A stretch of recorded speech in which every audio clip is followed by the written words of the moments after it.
Bonsoir à tous et bienvenue dans le Grand News à la une de ce samedi soir. Qui était George Martin, le cinquième des The Beatles? Eh bien, nous le découvrirons quand le cinéma rencontre les tableaux des maîtres. 5 ans après la situation à Fukushima, que se passe-t-il en cette année 2016? Apprendre à faire de la philosophie pour avancer une cause, vaut-il mieux agir ou penser? Attaque de l'État islamique en Tunisie, une tentative d'insurrection inédite. Et puis enfin, l'astuce du boulanger, comment préparer focaccia gourmande aux herbes. Nous le découvrirons en fin de magazine, mais tout de suite, les Beatles doivent beaucoup à leur producteur et collaborateur George Martin, qui s'est éteint mardi soir à l'âge de 90 ans. Il restera dans l'histoire de la musique populaire. Explication de Bruno L'Esprit. Il est le rédacteur en chef adjoint du service de la culture au Monde. Regardez. Il a hérité, comme beaucoup d'autres, du surnom de 5e Beatles, qu'il rejetait d'ailleurs. Il disait que c'était plutôt Neil Aspinall, qui était l'assistant des Beatles, qui méritait cette épithète. Et Martin donc a une importance considérable, et c'est assez intéressant parce que le rock'n'roll est censé être une musique de conflit de génération, et quand on écoute la musique des Beatles, c'est une entente finalement entre un représentant de l'ancienne école, de la musique britannique, très comédie musicale, très music-hall, classique évidemment, puisqu'il avait fait une prestigieuse école, il était oboïste. Et donc les Beatles, qui étaient un petit peu ces nouveaux venus, un petit peu barbares, qui n'avaient pas du tout la culture musicale de cet homme. Et c'est cette alliance finalement entre la fraîcheur, la spontanéité des 4 garçons et de ce vieux monsieur qui a donné les chefs-d'œuvre qu'on le connaît dans la discographie des Beatles.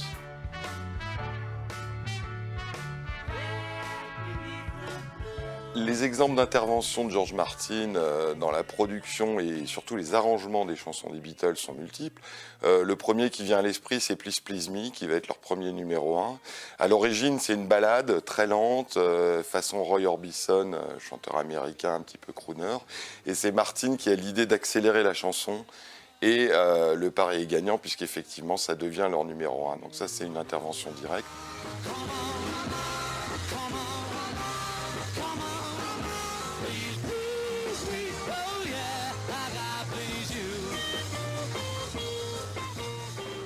Après, il y a toutes les sections de cordes qu'on va entendre dans la musique des Beatles. Évidemment, les Rigby, tout le monde a retenu les cordes écrites par Martin.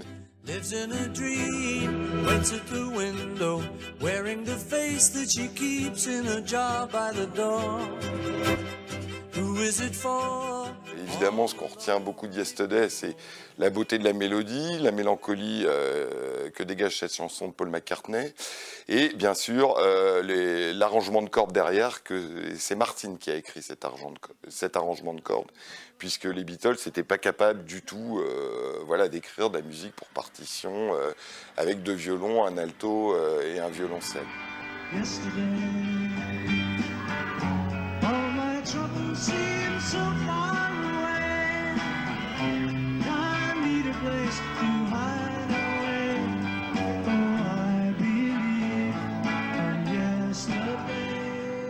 Et puis là où vraiment leur collaboration va prendre une ampleur énorme, c'est sur l'album Sgt. Pepper, où là, ils s'amusent en studio. Les Beatles ont arrêté les tournées, ils deviennent un groupe de studio qui font du studio finalement un instrument de musique, quoi, un espace de jeu, de création. Et c'est à ce moment-là qu'ils ralentissent les bandes, ils les manipulent, ils intègrent des bruits extérieurs, ils intègrent des éléments de musique concrètes dans leur musique, et surtout ils utilisent les cordes du London Symphony Orchestra sur des titres comme I Am the Walrus ou Strawberry Fields Forever. Let me take you down, 'cause I'm going to Strawberry Fields. Nothing is real, and nothing to get hung about.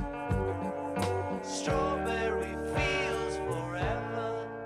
Il a travaillé par la suite avec Jeff Beck, le Mahavishnu Orchestra, Céline Dion, Elton John pour le remake de Candle in the Wind après la mort de Diana. Goodbye, England's rose.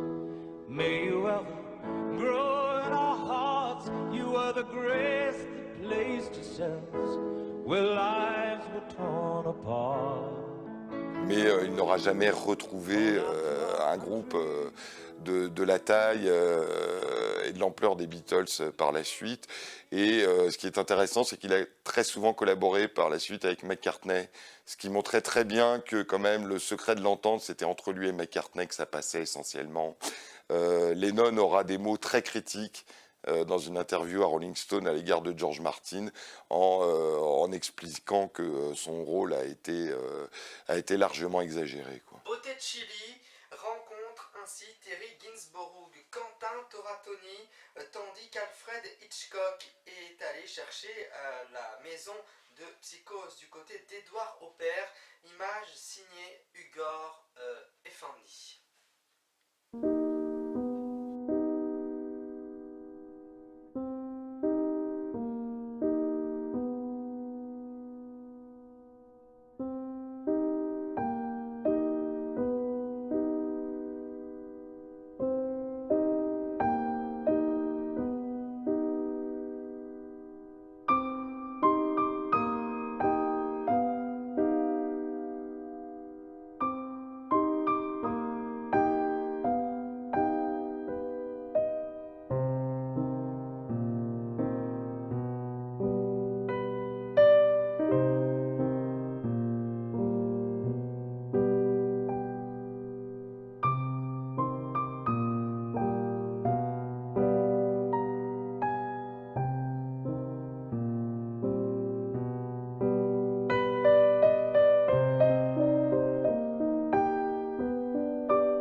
L'opérateur électrique TEPCO évoque une maîtrise progressive des fuites radioactives dans la centrale nucléaire de Fukushima.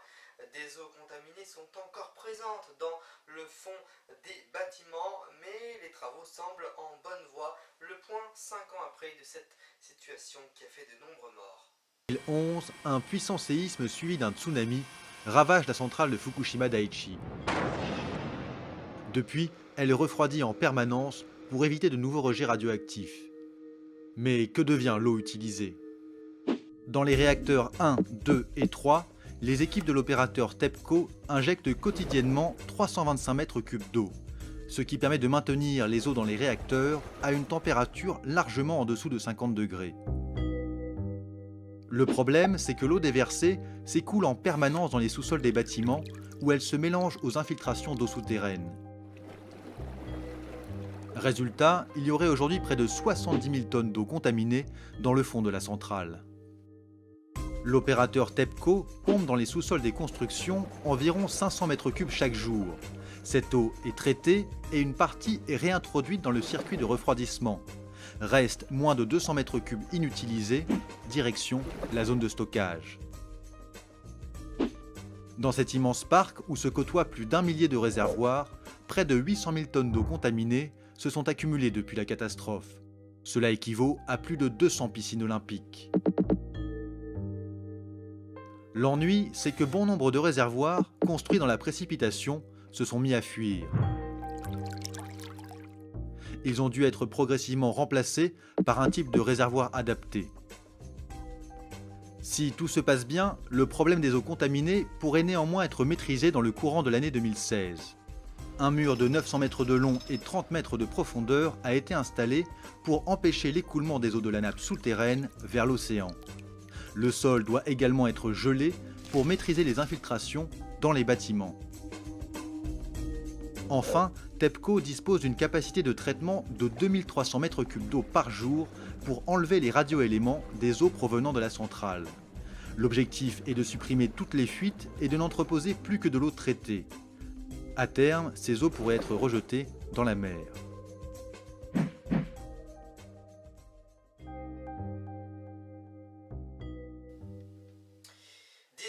Morts, 7 civils et 12 membres de la force de l'ordre. Mercredi 9 mars, Ben Garden enterrait ses morts 2 jours plus tôt.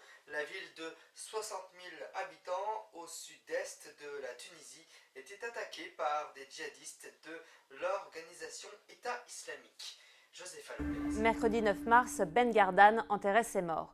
Ben Gardan, c'est cette ville de 60 000 habitants au sud-est de la Tunisie qui, lundi 7 mars, a vu des combattants de l'État islamique venir attaquer les symboles de la sécurité de l'État. Alors Frédéric Bobin, vous êtes sur place. Quelle est la situation dans la ville et en sait-on plus sur cette attaque? Alors, la situation est redevenue normale à Ben Gardan. La vie reprend doucement son cours. Les autorités ont repris le contrôle intégral de Ben Gardan et de ses environs. Ceci étant dit, il y a toujours des opérations de ratissage en cours parce qu'un certain nombre d'assaillants donc de l'assaut du 7 mars sont toujours en fuite et sont pas très loin de la ville. Ce que l'on sait maintenant des circonstances de l'attaque, une attaque tout à fait inédite, à la fois dans son ampleur et dans son mode opérationnel, c'est qu'il s'agissait bel et bien en fait d'une tentative d'insurrection. C'est-à-dire qu'il y avait 2 volets, un volet militaire avec l'attaque coordonnée contre une caserne de l'armée, le quartier général de la garde nationale et un poste de police, mais parallèlement il y avait des groupes qui essayaient de mobiliser la population, d'enrôler la population sous la bannière de l'État islamique en établissant des points de contrôle, vérifiant l'identité des gens et les appelant à la révolte contre l'État tunisien. Ça, c'est quelque chose de tout à fait nouveau et d'assez inquiétant, même si finalement cette tentative de déclencher l'insurrection armée a échoué, puisque la population n'a pas du tout suivi. Frédéric, pourquoi les combattants de l'EI ont-ils visé cette ville précisément? Alors Ben Gardan est absolument stratégique, d'abord parce que c'est une ville frontalière avec la Libye plongée dans le chaos, où Daesh a établi des bases importantes. Il faut bien comprendre que les Tunisiens sont en masse au sein de Daesh en Libye. Et donc c'est tout à fait compréhensible qu'ils reviennent au pays frapper leur propre gouvernement. Frédéric, finalement, comment, après cette attaque, le gouvernement tunisien compte protéger le pays? Alors, la sécurisation de la frontière entre la Tunisie et la Libye, c'est une très vieille histoire qui a gagné en actualité depuis 1 an ou 2. Sur un segment d'environ 250 km, donc l'armée tunisienne a creusé une espèce de tranchée d'eau salée surmontée d'un mur de sable qui vise à, non pas nécessairement à bloquer radicalement, mais en tout cas à entraver la circulation des 2 côtés. C'était une décision sensible à prendre parce qu'il y a une énorme économie de contrebande et donc ça allait avoir un impact économique sur une population qui vit principalement précisément de la contrebande. Mais ceci étant dit, la population semble l'accepter maintenant au vu de l'enjeu sécuritaire. Donc il y a cette dimension de sécurisation de la frontière mais qui doit se compléter d'un dispositif de surveillance électronique et là les Tunisiens comptent beaucoup sur la coopération avec les Allemands et les Américains. Mais ça ne suffira pas. Ça ne suffira pas tant qu'il y aura ce sentiment d'abandon social dans les régions du Sud qui pousse beaucoup de jeunes à se radicaliser et aller s'enrôler sur des fronts du djihad à l'étranger pour revenir ensuite au pays. Et on en vient bien sûr à l'astuce du boulanger. Comment préparer un focaccia aux herbes? Vous pouvez notamment retrouver la recette en ligne, mais tout de suite, voici comment la préparer. L'astuce du jour, c'est de préparer une focaccia avec une base de pâte à pain blanc qu'on a ici. Une focaccia, c'est en fait une pâte à pain qui est agrémentée d'huile d'olive. Et après, on peut la décliner sous plein de formes, plein de sortes. On peut aromatiser avec des olives, on peut aromatiser avec des herbes, on peut aromatiser plein de choses. Pour réaliser la pâte à pain, disposez la farine au centre de la table ou dans un plat et y creusez un puits. Déposez le sel ainsi que la levure au centre et ajoutez les 3/4 de l'eau froide. Incorporez progressivement et à la main la farine à l'eau jusqu'à ce que les deux ingrédients soient complètement mélangés. Passez ensuite au pétrissage pendant une dizaine de minutes. Le but est de malaxer la pâte en la tapant sur la table. Celle-ci est au départ assez collante, puis elle va devenir de plus en plus lisse. Une fois prête, laissez-la reposer pendant 30 minutes dans un saladier recouvert d'un film plastique. Là, j'ai sur une base de 1 kg de farine, on va y intégrer 100 g d'huile d'olive. Alors on vient étaler notre pâte comme ceci et ensuite on vient essayer petit à petit de travailler notre pâte comme ça, de manière à ce que notre huile soit complètement absorbée par notre pâte. Maintenant, je vais préparer une plaque avec une feuille, un cercle à tarte un peu haut, environ 22 cm de diamètre. On va prendre à peu près 800 g de pâte et la mettre dedans. Donc là, on a laissé pousser pendant 1 heure. On prend de l'huile d'olive, c'est un peu riche, mais on va chercher la notion de plaisir. Avant tout, on vient faire des trous comme ça, de manière à ce que l'huile d'olive reste dans la pâte. Et après, on choisit des herbes fraîches. Donc là, du romarin. On vient prélever comme ça des aiguilles et on vient les piquer dans notre pâte. Voilà. Et ensuite, pareil, de la sauge. L'idée, c'est effectivement de donner un peu de volume, d'apporter du goût, que ce soit quelque chose de joli et présentable. À la cuisson, ça va s'infuser là dans l'huile d'olive qui est ici. Ça va être fabuleux. Maintenant, on va laisser reposer à peu près un quart d'heure, 20 minutes. Préchauffage du four à 250, toujours. Quand vous enfournez, vous baissez à 230 degrés et vous laissez cuire à peu près 20 minutes. C'est vraiment impeccable pour l'apéritif. On la mange idéalement tiède. Vous pouvez la faire le matin, par exemple. Et au moment de passer à l'apéritif, vous la repassez un peu au four, préchauffé à 220-230 degrés pendant à peu près 5 bonnes minutes. Et vous coupez en parts, c'est délicieux.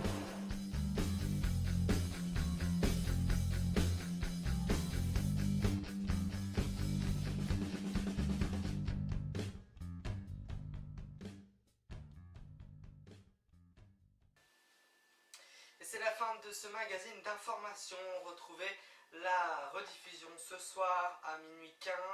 J'aurai plaisir quant à ma part de vous retrouver demain à 7h30 pour la matinale du dimanche. Je vous souhaite une très belle soirée. Merci de votre fidélité sur News TV. À demain.